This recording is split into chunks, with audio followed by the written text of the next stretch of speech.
Welcome to Pindar Poetry. We hope you learned something new. In this video, I will show how to replace Toyota Highlander wiper blades.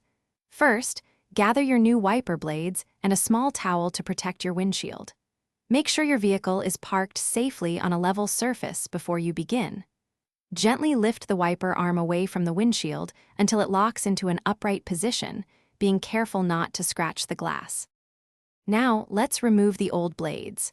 Most Toyota Highlanders use a J-hook style connector. Look for a small tab or button where the blade meets the arm. Press this tab, then slide the old blade down and off the hook. It's crucial to hold the wiper arm firmly so it doesn't snap back and potentially damage your windshield. With the old blade removed, it's time for the new one.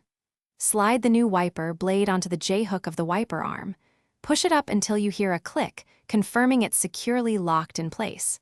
Double-check that the blade is firmly attached before gently lowering the entire wiper arm back onto your windshield.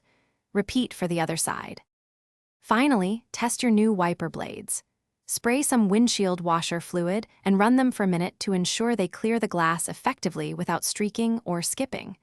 Remember to regularly clean your blades for optimal performance and longevity. And speaking of staying refreshed, check the description below for a link to the Owala water bottle and other great deals. Thanks for watching, and drive safely. Thanks for watching. Consider subscribing if we helped you.